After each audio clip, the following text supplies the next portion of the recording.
To the Waterloo City Council special session, work session, special session. Roll call, please. Mr. Bozen, Mr. Amos. Here. Mr. Morrissey. Here. Mrs. Klein. Here. Mr. Foyce. Here. Mr. Greider. Here. And Mrs. Jewin. Here. Motion to approve the... No, I'm sorry. Can we back, Mrs. Felkley just brought to my attention that on the agenda, we didn't have a moment of silence or the Pledge of Allegiance. And so I'm going to ask if we can insert those two. So please join me in a moment of silence. Madam Chair, if I might just interject, I would hope that people will keep in their hearts and their thoughts Mr. Logan Buckley or Mr. Logan Buckley Schwartz. Thank you. Yes, definitely. In our moment of silence, if we can consider him and his family and friends, as well as consider our future actions this evening.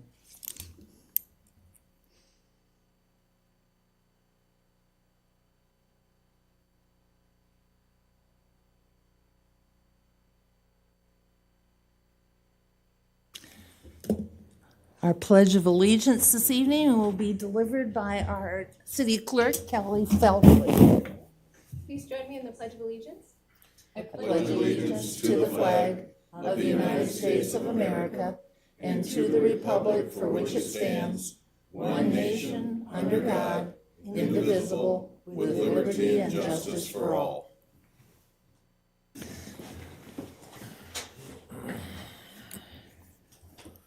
Madam Chair, Yes. I'd like to make a motion to approve the agenda as proposed. Second. Discussion? Madam Chair, I'm sorry, yeah. I want to speak. All in favor, say aye. Aye. Opposed?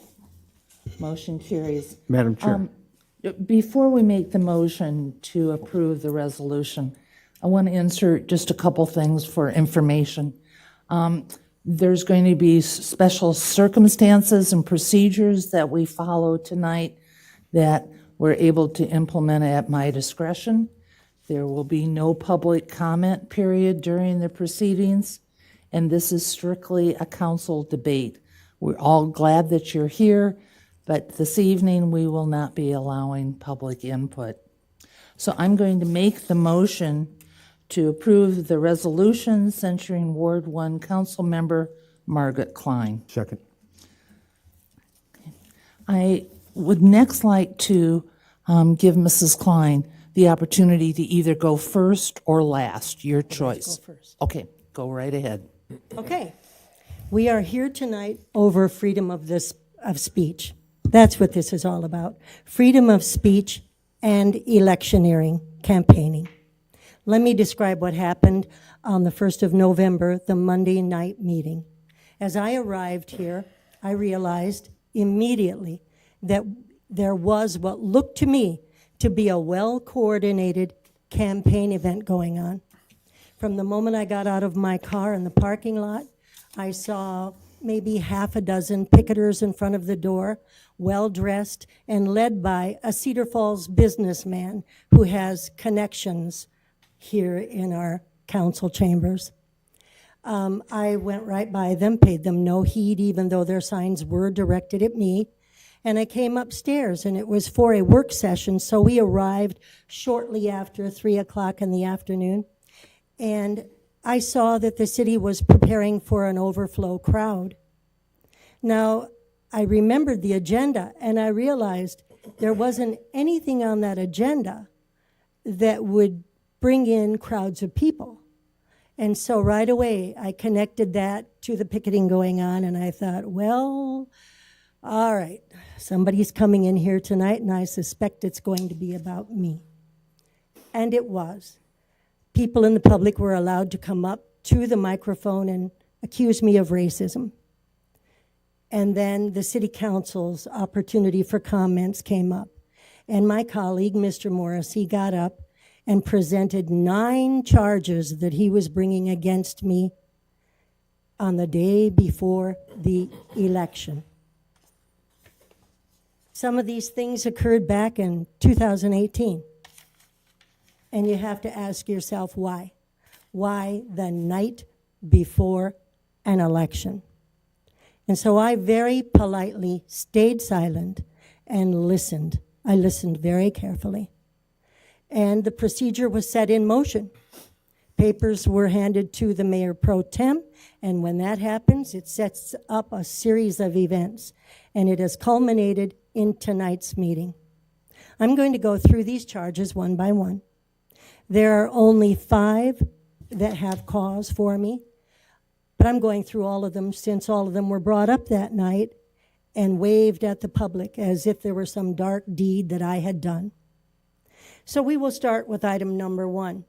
Now, out of respect for the family of Mr. Buckley, I will not go in depth on number 1, but I will say that the charge Mr. Morrissey laid against me was false, was looked into by both the police chief and the sheriff, and it was called false.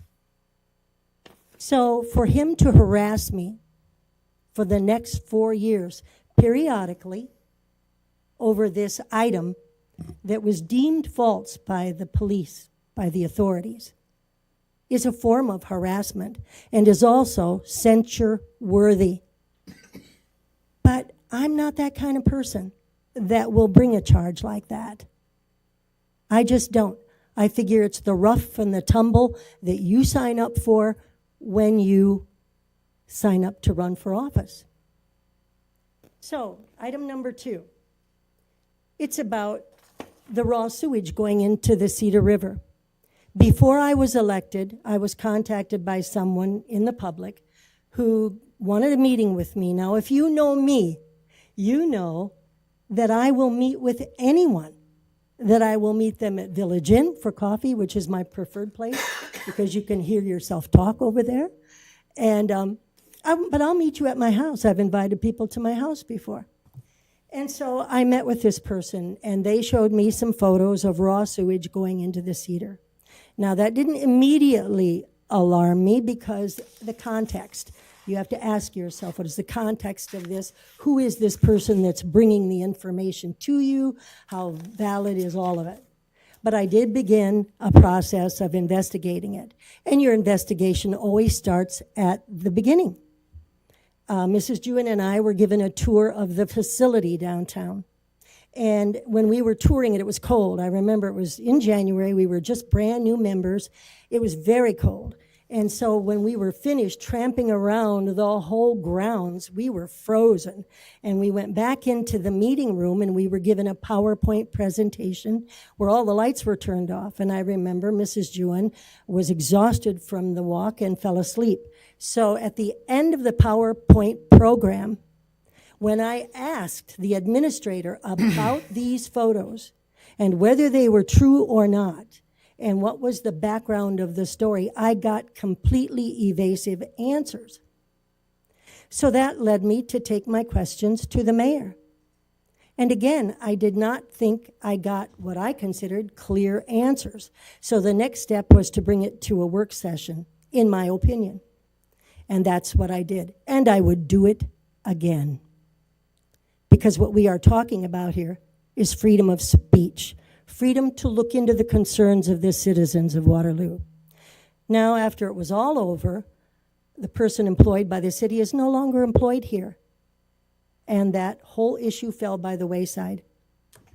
But it is true that occasionally we do have incidences where raw sewage does get into the river.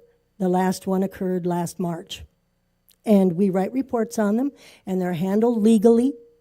And I really admire the man in charge right now. So, if I had to do it again, I would. I would do it again. Number 3, looking into the camera. My colleague has a problem with me turning and looking at all of you and looking at the people of Waterloo. He would prefer that when I speak, I turn and look at the council. But look what that does. My back is to you. And it is to you that I owe my allegiance. And it is to you that I want to speak, always and forever. So, looking at the camera, I apparently repeated distorted and untruthful facts about my own personal political gain. In other words, he was angry because I had denied a job for a mechanic. Now, when you're starting as a politician and you're starting on the council and you're looking at a budget that is absolutely crushing, you look for ways to cut money.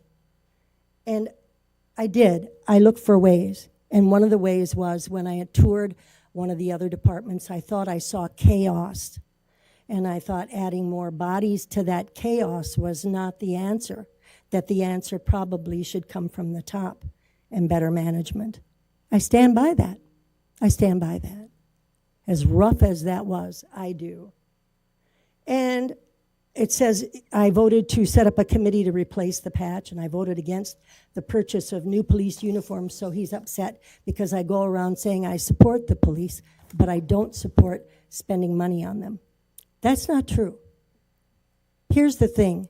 I voted against their body cams because they were twice the price that the county spends and twice the price that our citizens in Cedar Falls spend. And theirs do a wonderful job. I just thought it was time for ways to look to save some money and still get a good job. So we'll move on from that because here's the thing. I would do that again. I would. Number 4, on the Steele report, I accused the rebrand committee of being rigged. I do think it was. I do think there's a fair chance that it was, in my opinion. There was a gentleman on there who was had felonies and was known in the public to be anti-police and was placed on it, and it was known at the highest levels here, and he was not removed. And he has gone on to be accused of other crimes. Now, you hear the word that I say, accused. I am no judge and I am no jury, and nowhere have I ever said this person is guilty. I simply, on the Steele report, reported the Courier and reported what was said on KWWL. It's freedom of speech, people. That's what this is about. Freedom of speech. And I would throw in this too. Some punishment that I had the audacity to run for office. That's what I think. Now, number 5. He brings in race in number 5. I would like to pose this to you. Why do we have to refer to people by their race? A mayor is a mayor. A councilwoman is a councilwoman. A developer is just a developer in my eyes. There is no, I don't care. Why don't we say blue-eyed people? Or, I just don't get that, and I will not refer to people by race. So I won't even repeat his first line because he brings in race. And it talks about how our CFO was hiding payments to this person. Well, what do you call it? I was phoned one day, and I was told to look in a certain area on the budget, on the agenda for the next meeting. And I said, what am I looking for? And they said, you'll know it when you see it. It was in an area where we usually clump together payments for things like light bulbs and toilet tissue and Kleenex and floor cleaning fluids, things like that. There are pages and pages of those kinds of expenses.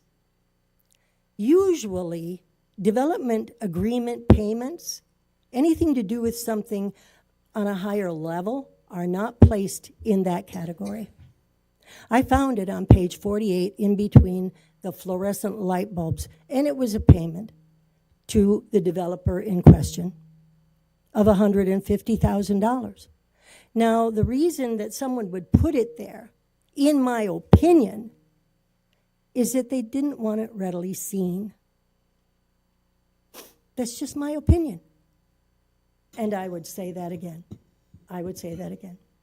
Now, number 6 is making statements accusing the mayor and the human resources director of improprieties in business dealings. You want to know what I said about that? I think it's unethical. I never said it's illegal. The legalities I wasn't sure of.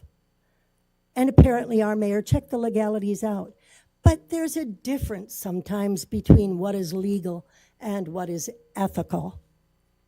I just didn't think it looked good for a sitting mayor to be looking for business opportunities while he's in office and going into business with one of the chief administrators downtown, because I think that creates an imbalance in influence. I just think it did. I stand by those statements, and I would say them again, because it is a matter of free speech. A different way of looking at things, perhaps not in agreement with my colleagues, but free speech, free thought. Also, number 7, I apparently accused the mayor of doing things behind closed doors. Listen, I've been here long enough to know that things do happen behind closed doors. Things do. When I was first on the council, I was invited in sometimes to those closed doors. I haven't been invited in for quite some time. I think you all know why. So I stand by that. In fact, I think the vote tonight has already been arranged. That's my opinion. It's just an opinion. We're Americans. We have a right to our opinion, and we have a right to free speech, free thought. Number 8 is, and there's a lot of rhetoric in this, it said that I voted on an issue after I looked out in the audience and got the thumbs up from some of the retired police officers. You betcha. You betcha. I was trying to help them out, and there was a complicated issue to be voted on, and I wasn't sure if that's the direction they would like me to go. I listened to my constituents. My constituents have come here before and talked, and I've worked hard for them. Other council people have had their constituents come, and they have worked hard for them. And I have heard quotes from Mr. Morrissey and the mayor occasionally through these last 4 years look out and say, does that work for you? There's nothing wrong with that. You're the people I serve. These people are not the people I serve. You are. And I would do that again. And finally, I guess it's, he mentions the T-shirts too. The T-shirts happened on the Students' Fun Run this year. And on the back, they needed to change the name of the police chief, which they did. But they did not change the name of the police chief's title. And that was upsetting because it elevated. The title that remained on that T-shirt elevated the police chief. I was upset about that, and I let everybody know it. And I accept that someone threw themselves on the sword for that. I accept that. However, I do find it odd that you would notice the name change and be aware that you needed to do that and not immediately see the title right under it. But I could be wrong, but it's my personal opinion. I believe it, and I have a right to say it. And everyone out there has a right to disagree with them or me and say it under these silly rules, which when this latest thing that we voted on, these rules about, you got to mind your tongue and all that. I said at one point, we need to be very careful about this because this could be used potentially as a campaign club, as to punish someone. And of course, everyone said, oh, it never would be, never would be. Well, look where we're at tonight. This is, in my view, what has happened because of a big campaign session here in City Hall, November 1st, the night before the election. Now, once you put it in motion, it cannot be called back. We are at the point now of this silliness where the city has spent so much money sending it off to a law firm in Des Moines to look at a rule that we did ourselves. It's not a legal issue. It's not anything except what they want it to be. And they forget their part in their behaviors. Our mayor and our police chief sat for an interview with an Associated Press reporter and alluded to the fact that Waterloo is completely racist, that it's so racist that they've never seen the like. That breaks this rule too. You cannot pass rules and then be selective in how you enforce them.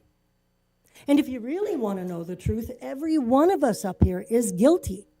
Because we have in the strategic plan, which is part of these, part of the references that they're making against me, we have that you have to reduce taxes, that you have to work to reduce taxes. We never have. Have we? Your taxes have gone up every year. The levy rate goes up. So you see, it is selective punishment. It's hammering at free speech. According to these rules, I can't get up here and tell you about police shootings. I can't get up here and talk about that because that gives a black eye to Waterloo. Really, technically, if you're looking at the verbiage here, you can't say anything that will harm the reputation of the city. So, I couldn't sit up here and say, look out for the pothole on 6th Street. You can't. When you get silly like this, silliness just keeps going. And when you get a majority who only one person ever argues about things with them, I believe in free speech. This is how much I believe in free speech. Back when we had the city budget going on last year, I knew that Pat Morrissey was being frozen out of the conversation. I knew that he was trying to find someone to second him so that he would have an opportunity to present his budget and have a civil conversation about it. I knew that. Now, Waterloo knows my history with Mr. Morrissey, where there's an awful lot of sneering that comes from Mr. Morrissey, both directed toward me and earlier on directed toward Mrs. Jewin. She and I have agreed in the past to just get past that.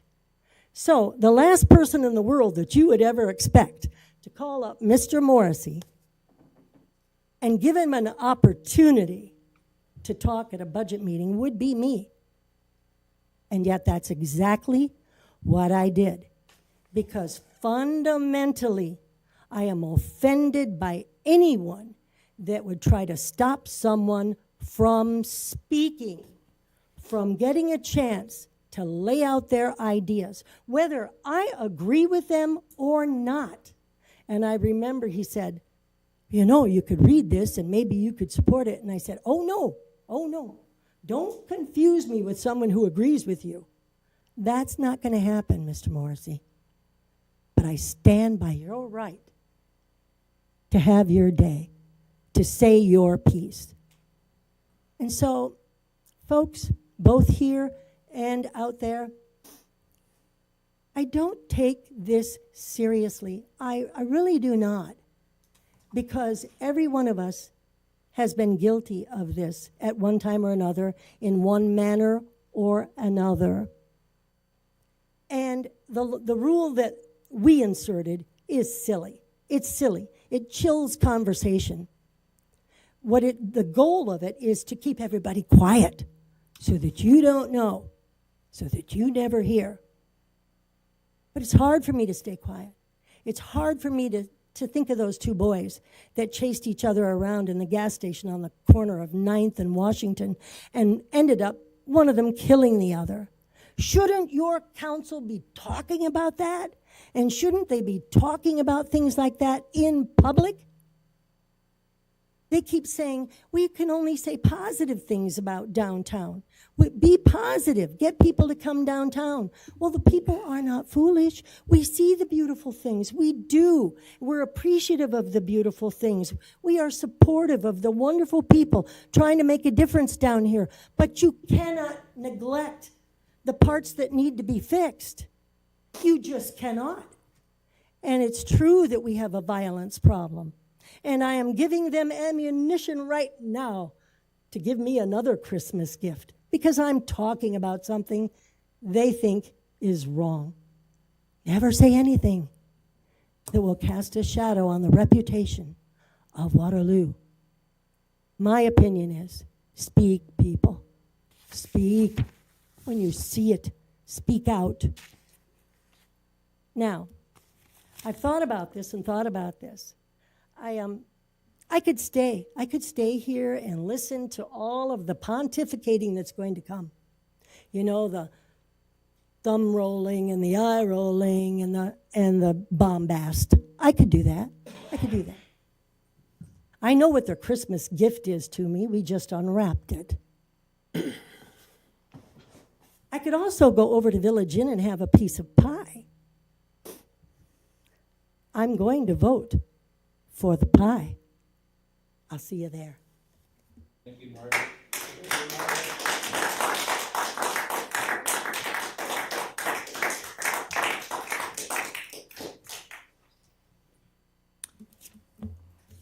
Are there any other council members that wish to make comments? Madam Chair. Yes, Mr. Griner. Well, that was quite Quite a... a show. Wait just a sec. Yeah, that's fine. We'll wait till people leave. Sorry. No problem at all. It's clear that our colleague has decided that she does not want to engage in the process. It is clear that she has decided that rather than stand here, sit here, and face criticism, that she will instead retreat to enjoy a holiday dessert, as is her right. However, there are several things that need to be clarified in what my colleague said. The First Amendment does give the right to free speech. It absolutely does. It does not, however, mean that that speech does not have consequences. We can say anything we want up here. We can say anything we want to the newspaper. We can say anything we want to our constituents. But that does not mean that the words that we speak, especially the words that we speak as elected individuals with the public trust, do not have consequences. And it is clear that my colleague does not understand and refuses to take accountability as an adult for her actions and for the fact that words matter. So I do want to clear up that the First Amendment says you can say whatever you want. It does not, however, forbid you from the consequences of saying those things. Secondly, I guess in some ways I do agree with my colleague that this can be used as a political weapon because we see her at this meeting and at the meeting that we had earlier this week, her waving it around like a shiny object at all of us actually, which is not what this tool is supposed to do. She wants to insinuate that because the legal department sent it to an attorney in Des Moines that somehow that's egregious. The reason that we send it to a legal department elsewhere is so that there's no conflict of interest. Because everyone up here has to work with the council members, including the city attorney. So we want an unbiased opinion, and we work with this law firm on other things. That's not devious. That's not shady. That's not a backroom deal. That's good practice. And we can see, to get to the other accusation that my colleague made, that we want to silence people. If that were true, all 9 of these things would be found. We don't want that. That's not what we want. I have disagreed with every person up on this dais more than once. And we have said some heated words, and some of us have had to climb down and apologize for our emotions. And that is politics. It is a rough and tumble world. But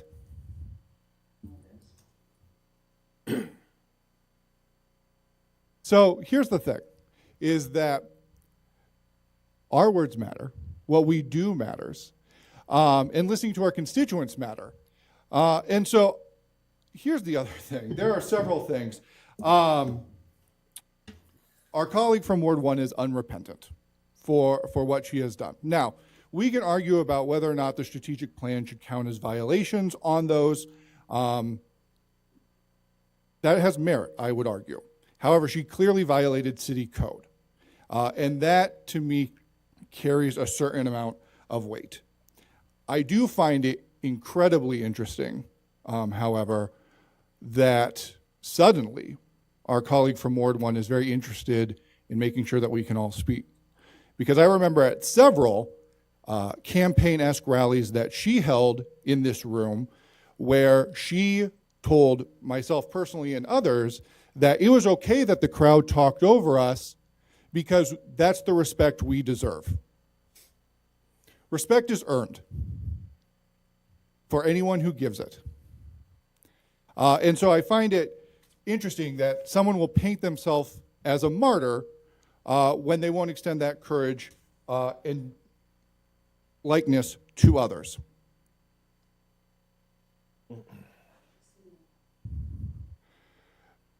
So, our colleague has retreated. She is unrepentant, and she has clearly violated the rules of this council.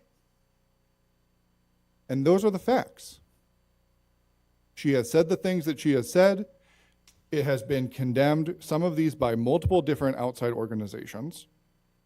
It has brought the city under investigation for some of these allegations. No one up here says you can't talk about problems. We talk about all sorts of problems and finding solutions. But we also have to be measured in the tones that we use. We have to be cognizant of the fact that the things that we say have consequences. And we have to be aware that we serve as an example to the people of this city, whether they like it or not. So I will be voting for these, even though this has no teeth and has nothing happened. She's not docked pay.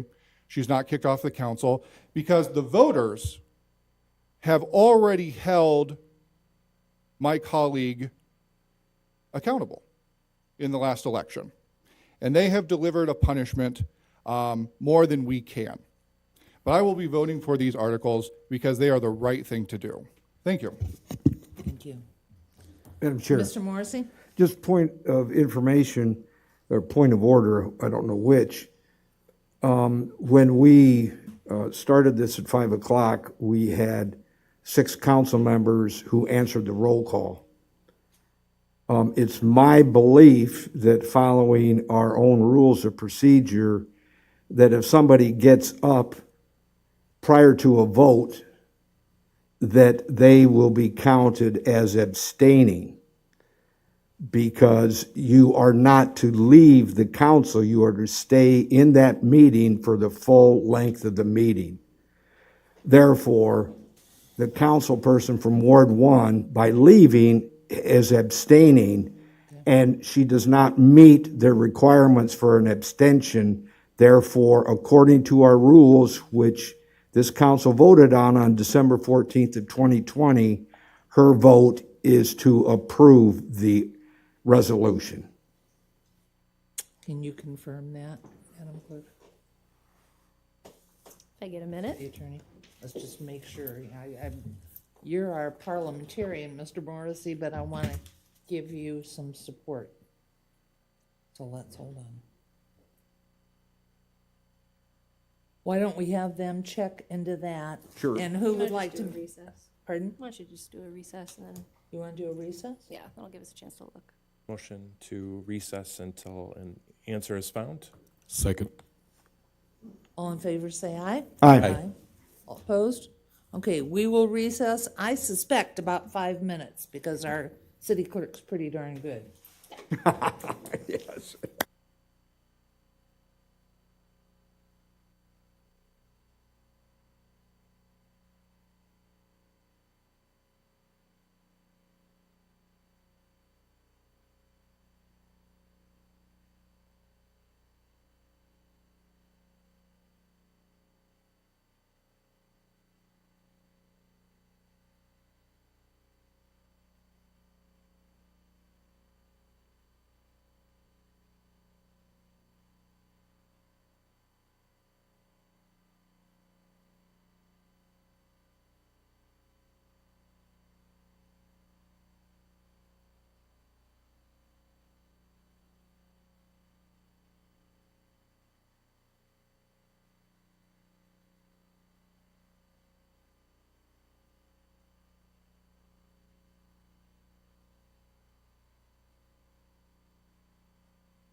come back from recess. Second. All in favor, say aye. Aye. Opposed? We are back in session. Mr. Morrissey, did you want to continue any comments? Well, I did, but maybe Let's get the an answer. response from Yeah. our city clerk first. Sure. Okay, so just because Mrs. Klein chose to leave the meeting, any council member at any point in time, be it for a family emergency, because you become ill, etc., could have, or because you get angry, could have reason to leave a city council meeting. So that because you leave does not constitute a conflict of interest, and so her lack of presence is not an abstention. Her lack of presence will be counted, it won't be counted at all. So she will be counted as absent for the duration of the meeting, and so we have 5 members present, and that's the exact number of members present that you would need to potentially vote on this item on the agenda. Well, thank you for the answer there, You're welcome. City Attorney Peterson and City Clerk Felkley. Okay. anyone Well, the only thing that I wanted to add was and very, very short, and that is no regrets that I heard, no remorse that I heard, no repudiation did I hear, no retraction. Thank you, Mr. Morrissey. Does anyone else want to make a comment? Mr. Amos? Madam Chair, for me, one of the things that I really want individuals to understand, I heard that these rules that we have are silly. Well, I have been on this council for going on 6 years, and I want the public to understand that these are not silly things, at least not for me, because if you go back and you look, I believe it was October of 2018, there were some things that had happened in this council chamber. None of you were on the council at that time, and you might not even be aware of it. But there were things that were said, and the Courier put them in the paper also, as far as other council members and comments that they had been making, comments that were hurtful to me, comments that should not have been said. And I think that was part of the catalyst as far as why we implemented some of those so-called silly things and rules, because it was comments that, in my mind, and a lot of the other council members, that were unbecoming of city council members. And it's just a matter of, you know, for me, when I listen to Councilwoman Klein, there's these 3 words that always come to mind for me: perception, reality, and truth. And I understand people's perceptions are their realities, but by the same token, there's also that truth thing. And there were things that were said that proved to be not truthful, not from a standpoint of anything that this council, but a third-party investigator looked at and investigated and determined that some of these things were not truthful. You could say them, and I did. I looked at every single item. I went through it a couple of times. And it's just a matter of, there were certain things that were found to be not truthful when they were said. There were other things, and I believe it's 5 of them, that actually stepped even further across that line. So for me, I don't believe that this rule that we have, even though my understanding is we may be the only city council in the state that has these rules, but those rules are there for a reason. And in my mind, we have to be very careful when we talk about certain things, when we say things.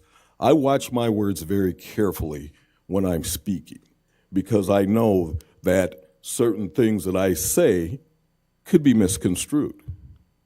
I try and always speak the truth. I tell people things lots of times that they don't want to hear, but it's my truth. Now, I understand Mrs. Klein's truth may be her truth. She may firmly believe those things, and I don't condemn her for that or anything else. But when we are sitting here in these positions, we have to be very cognizant of what we say and how we say it. So for me, the items that were founded to be censure-worthy, I'm going to have to support them simply because I'm a firm believer in we as a council have to make sure that we are doing the things the way that we are expected to do them. Thank you. Madam Chair. Yes, Mr. Foyce. Thank you. So I know when we came in tonight that it was perceived that we had already made up our minds. And so I knew that was going to come because I've heard that before, that we come in with a lot of preconceived notions of what we're going to do. And so I came in with, normally if you see me, I have a tablet and my iPad and, other things. And so tonight I printed off only the things that were on Novus, on that any member of the public could get, hadn't written anything down in a ballpoint pen, and listen. And that's all I've done, is just listen to everybody tonight. Because when you're accused of something, you have the opportunity, according to our rules in our censure, to defend yourself or have that opportunity to present your case. And so I wanted to listen to Mrs. Klein and to hear what she had to say about the allegations that she had.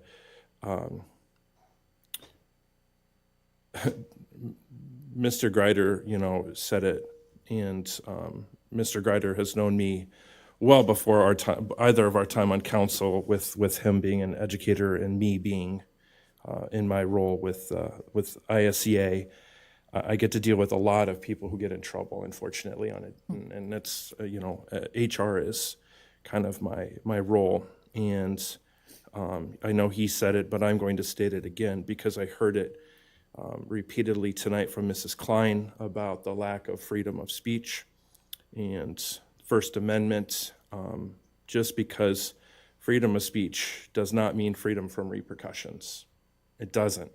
It doesn't mean that you get to say whatever you want, whenever you want, and however you want. There are consequences for the words that you have, the words that you say. Unfortunately, that happens on a day-to-day basis. We have an amazing city attorney. We do have outside legal counsel, I think for the very reason that we needed to have an impartial. And even if you've read it, I think the policies are the ones where we're specifically, there are 4 policies, I believe, that are 4 of the allegations that met with the policies. And even the purpose of the censure talks about violations of code or adopted city policies. And we were talking about our 2017 through 2022, help me out real quick. The strategic plan, which is a part of our policies. It's what what's guided by. And so when I looked at that again, and I looked at the censure, that is a violation, whether it's a code violation or a policy violation. Our strategic plan is very much a part of how we are supposed to be operating. And I have gone back and forth since the allegations were first levied, and then they've come back. I just, for me, when I do my daily work, when I do these things, if a person shows some remorse for their actions, not that they have to completely change, but the fact that there is a level of awareness of what they've done and how it's impacted people, and I haven't seen that. And that's a huge factor on how I work on a day-to-day basis. Is I heard repeatedly, I would do that again. And I know prior to my time on council, we had some We had to have our insurance company and I know it was already brought up, but we had to have our insurance company come in and talk to council about that specific thing. We just don't get to do the things that we want. It can't happen that way. We will take and we will listen to people. But when we're up here, we're speaking not only for the people, but the words that come out of our mouth make a big impact, and they can affect things. I know that I've relayed this week a specific incident of something that I know that I've said. Could it have been censure? I don't know. I guess somebody would have to bring that up, and we would have to go through and sit that. But we've had this rule in place for a year, and if anybody ever wanted to do that's on them. You know, I think, you know, Mrs. Klein, and what Mr. Greider said, I think the indication by the constituents of Waterloo is that they want a different direction. They want a council, they want people who are going to work together, and they're going to argue. And we are going to bring up the tough things. We are going to continue to acknowledge the fact we have problems, but we're going to work towards solutions, and we're going to have a lot of those conversations, not out here, because when you do that, we don't problem solve here. We problem solve when we leave, and then when we walk back in on those Mondays. That's when a lot of this work gets done, because if we're not doing the work, if we're just sitting here and doing the work now, we're not doing any work. And people don't understand that, unfortunately. It's not when we sit at 5:30 until we end. It's all the work that we're doing before and after. It just doesn't happen. And we have to realize that. So I am in support of the censure vote as well. Thank you. Madam Chair? Yes, Mr. Morrissey. Were you going to say anything? Yes, I was. Okay, well, I yield back to you. Well, if you want to say something, I'll save mine for last. Go ahead. Well, okay, just, I would like to just make this statement that when I was listening to the Ward 1 council person talk and say the things that were said, there was disinformation, new disinformation that was stated during that. And I would, if people want to take a look at the YouTube replay of this or whatever, you'll see that there's new disinformation out there that the council person from Ward 1 stated this evening. But then the second thing is that before we vote, I would like either you or somebody else or myself to read the full resolution in total. It's not very long. I can read that. As you know. I will gladly Okay, do that. thank you. That's it. Okay, thank you. My comments, most of them have already been stated by my colleagues, and they have done, all four of them have done much better at doing so than I am able to, but let me add my 2 cents. One thing that Mrs. Klein said that I agree with is that we all make misstatements, not intentionally, but I know I've said things that at the time I truly believed were true, and have found out since then they were not. But my intent was not malicious. My intent was not to be subversive or put a lie out there. And so any of us probably could be charged with censure. And if somebody wants to do that, they can do that to any of us. This is not aimed at Mrs. Klein exclusively. They could do it to any of them. But one thing that I found interesting is in our policies, under the actual part of the code, it said censure should not follow an occasional error in judgment. So that's not what we're talking about. We all have errors in judgment. We all believe something perhaps incorrectly. What I found so egregious about Mrs. Klein's behavior is I know with a certainty that most of the things she put forward she knew were mistruths. Early on, I tried very hard to be friends with Mrs. Klein because I believe she had a good heart and a good soul and just was inexperienced in government. And so that we could work together and maybe I could help.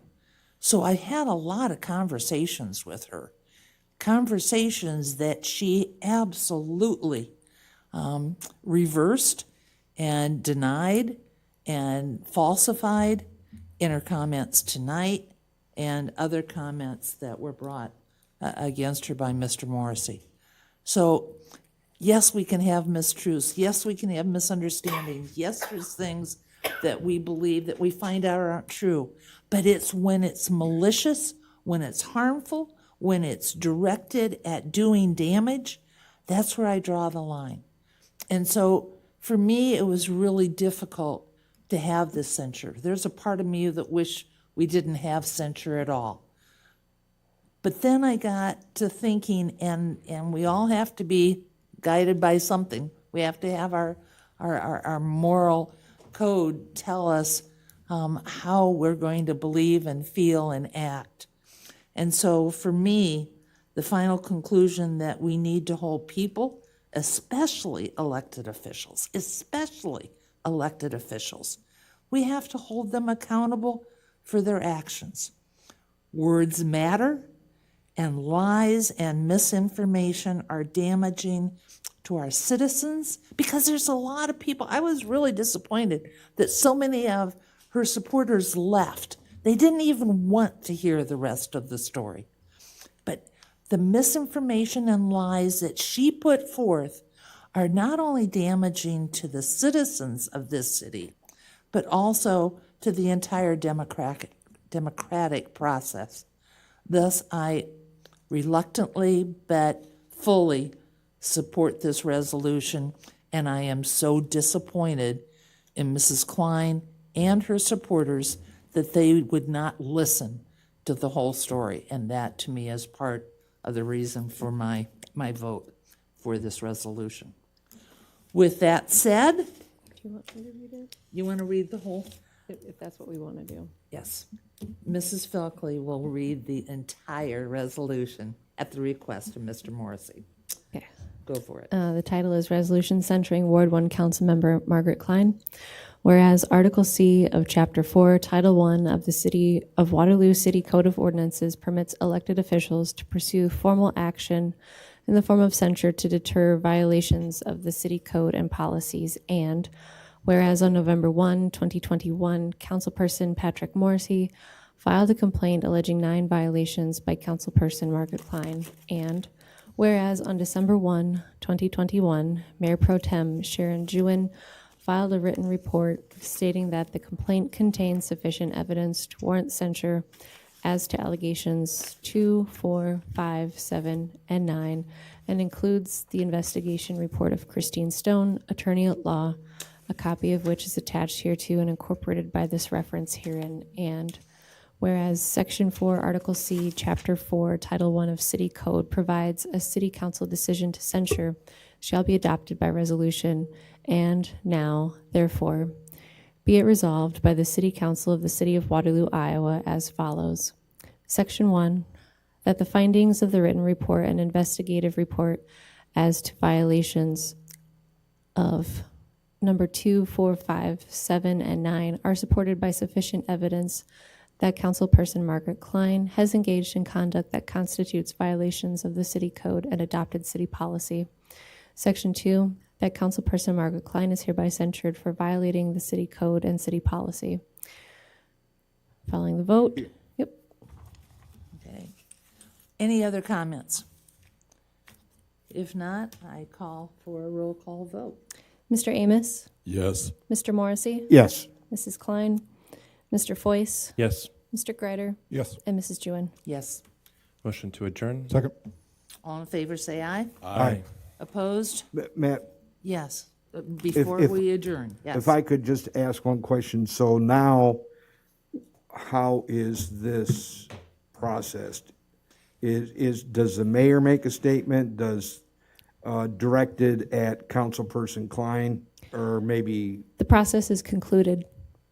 There- at the in time of the vote. In the code, or in the rules, it does say that the mayor or the mayor pro tem can make a comment to infer corrective action, to address Okay, the issue. okay. I don't believe at this point either the mayor or the mayor pro tem choose to do so. So there is no other action. The process has been concluded. Thank you, thank you. Okay? All right. I think we all voted in favor of adjournment. Thank you all. See you on the 20th.